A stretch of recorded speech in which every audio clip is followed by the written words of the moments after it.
Ok, bonjour à tous. Bienvenue sur The Sustainable Horizons. Nous sommes avec le président Éric Moreau. Très content de l'avoir. Alors, très rapidement, monsieur le président, si on vous demande de vous présenter en une phrase, qu'est-ce que vous pouvez dire?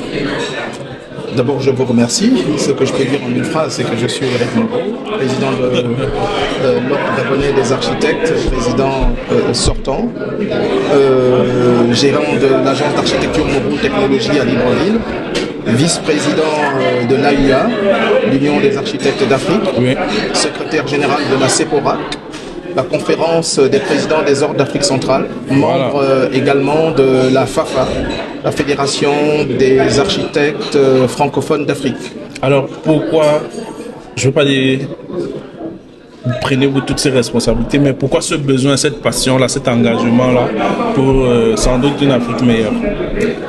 Je pense que c'est une question de responsabilité face à la réalité qui est en face de nous, de voir nos habitations, nos espaces publics, urbains, ruraux, être mal maîtrisés, en délabrement, et la part de responsabilité qui est la nôtre par rapport au parcours universitaire ou les formations que nous avons nous interpelle.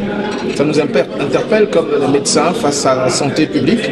Les architectes, l'architecture est une obligation, elle est d'utilité également publique. Et pour nous, il est important que les populations habitent bien. Et l'architecture, c'est d'abord aussi la santé.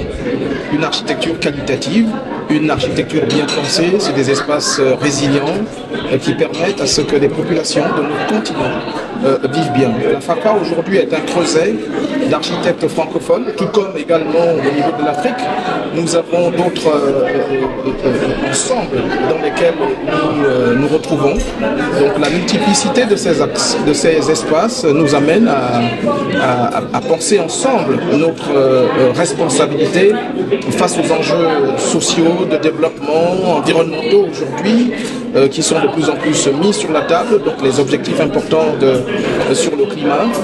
Et donc les architectes ont une part importante dedans à jouer, et notre rôle, nous n'entendons pas le voir faire par d'autres personnes. Bien sûr. Et il est donc important que, voilà, et c'est ce qui m'anime.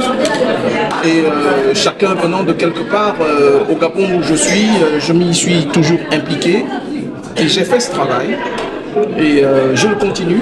Sur le plan également sous-régional et également sur le plan continental et international également. Bien entendu. Maintenant sur le plan régional, nous sommes l'Afrique centrale. Oui. Quel est d'après vous l'avenir? Est-ce que c'est la rencontre? Parce que je n'ai pas encore vu une signature. Peut-être une forme de Moreau Technologie à Yaoundé, à Douala, peut-être en N'Djamena. Je spécule. Mais je me dis, est-ce qu'on va y arriver? Est-ce qu'on sera les précurseurs et les pionniers de l'intégration sous-régionale? Je pense que toutes ces visions, c'est d'abord notre responsabilité. Il en va de nous-mêmes et de nos politiques, de nous faire confiance et de pouvoir après savoir travailler de manière inclusive et ensuite nous mettre à travailler, à signer dans les différents pays qui nous concernent. Et d'ailleurs même d'abord de commencer à signer, à avoir des signatures chez nous. Nous sommes des jeunes générations, des jeunes architectes. Chez les autres, ça ne s'est pas passé en claquant des doigts. Ça a pris du temps. Et nous sommes aujourd'hui en train de prendre le même processus qui s'est passé dans les autres pays. Et nous pensons que ça va se produire effectivement bientôt. Et que de plus en plus, nous avons mis en place des plateformes qui nous permettent d'être très ensemble, très en cohésion et très informés.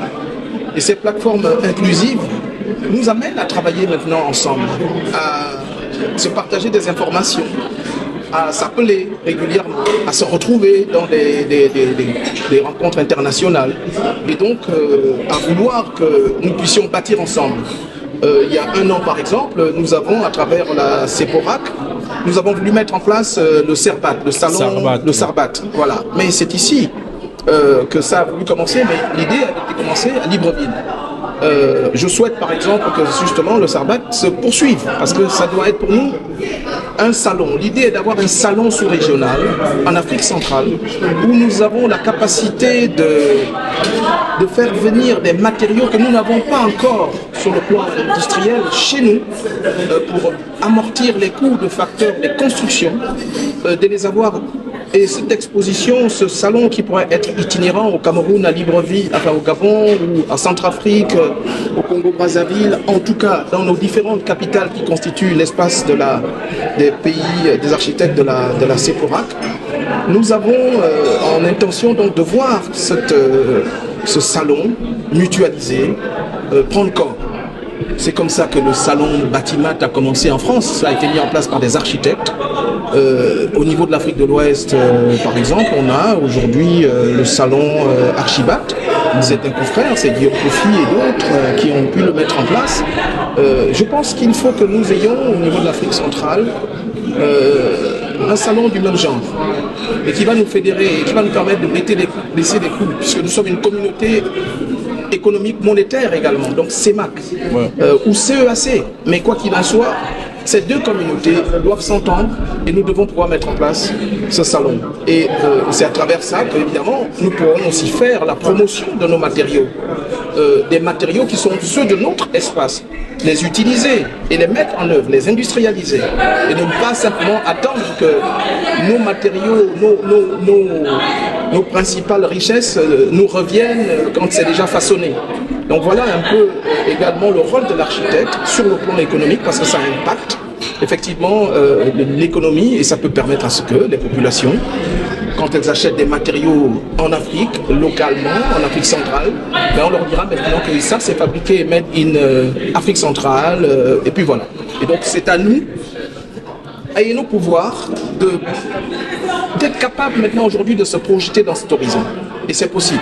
Je pense que nous avons des chefs d'État qui ont une vision et que nous devons accompagner courageusement et à trouver des partenaires qui peuvent nous amener effectivement à commencer effectivement à regarder ce type d'envol. Vous avez assisté ainsi à ce qui peut être considéré comme une esquisse de salon, quoique très petit. Vous avez assisté au talk, aux échanges, au partage entre les différents architectes. Avant de vous demander quel est votre regard sur ces échanges, l'année prochaine, il y a le cinquantenaire de l'Ordre national des architectes du Cameroun. Vous parlez du SARBAT, de la mise en place d'un salon sous-régional itinérant. Je pense qu'il y aura un salon pendant cette période-là. Pourquoi ne pas s'appuyer sur cela pour construire ce plaidoyer-là? Qu'à la sortie de ce cinquantenaire, il y ait eu un salon et qu'à partir de là, on dise ok, pourquoi ne pas en faire un espace itinérant et le baptiser soit SARBAT, soit d'autres choses? Je pense que c'est une idée et je crois que je n'avais pas le rendez-vous que vous me dites là comme étant une date à laquelle effectivement on peut prendre comme appui le démarrage justement de cette vision. Pourquoi pas? Moi je reste ouvert. L'essentiel c'est que le président de l'ONAC,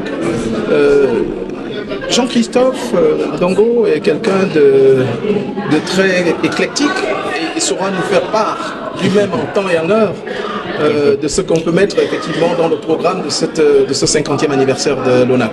En tout cas, j'ai la chance d'être au cœur de l'organisation. Je saurais le lui rappeler. Merci. Alors, quelle est votre vision? Qu'avez-vous retenu des échanges et d'Architalk? Je pense qu'il y a un très bon niveau et on n'a pas aujourd'hui à avoir un complexe. Les architectes du continent sont de très bonne facture. Quel continent? Quand je dis du continent, chez nous, je parle de chez nous. L'Afrique, bien sûr. Bien sûr, nous, je n'ai pas besoin de dire l'Afrique, du continent sont de très bonne facture, du nord au sud, de l'est à l'ouest. Okay? Et donc, pour moi, il y a une certaine fierté aujourd'hui.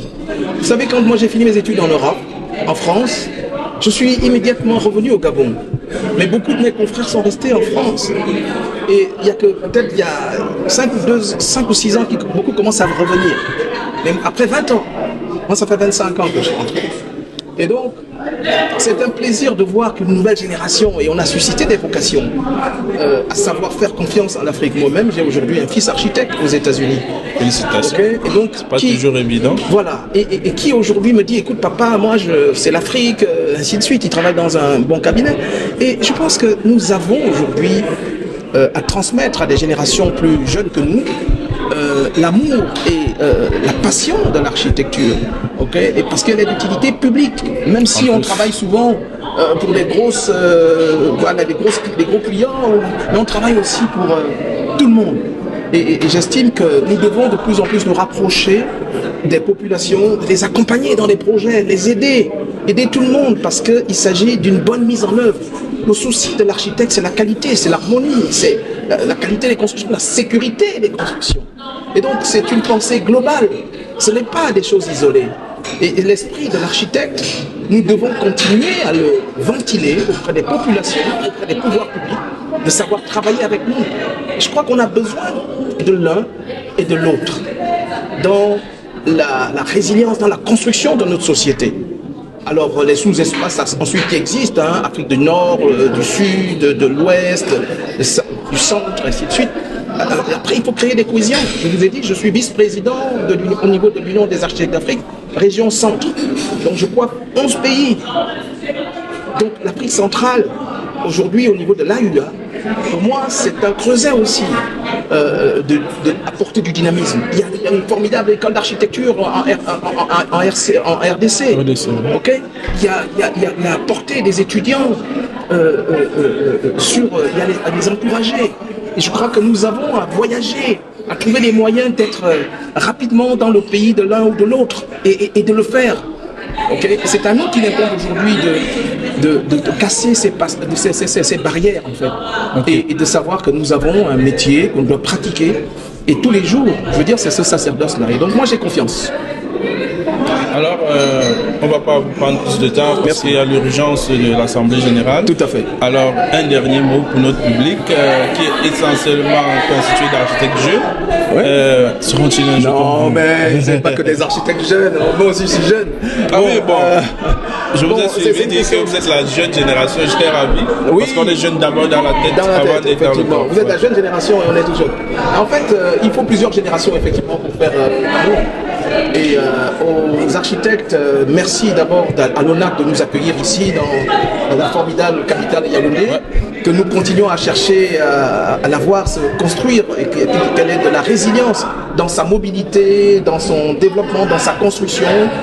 Trop souvent, nous perdons du temps dans les embouteillages. Il y a de grosses réflexions à mener, à porter sur la fluidité de la ville, sur les temps qu'il ne faut pas perdre dans la ville, parce que de plus en plus, le temps est une denrée importante. Donc, je souhaite aux écoles d'architecture du Cameroun de se développer et de regarder, de porter des solutions techniques de mobilité par des transports novateurs, par des voiries et parfois il faut tracer à nouveau des nouvelles routes, voilà, et ne pas hésiter à être aussi, j'ai envie de dire comme à l'époque, très pas dictateur, mais une architecture. On a besoin d'un Haussmann. Voilà, ok, et qui trace des nouveaux horizons avec une vision, une carte de la ville qui soit dynamique et qui permette véritablement d'être heureux et à l'aise dans la mobilité à Yaoundé. Alors moi j'aime beaucoup donc venir ici, regarder des confrères et voilà, et je souhaite au président qui nous a accueillis ici une bonne fin de travaux de la semaine de l'architecture qui a été très enrichissante. J'ai apprécié le format d'abord des conférences scientifiques de très bonne facture et ensuite après les expositions et là maintenant nous allons à l'Assemblée Générale. Et donc j'ai été très très heureux, je vais rester jusqu'à lundi chez vous et alors, ici et je passe un très très bon séjour à Yaoundé. Ouais.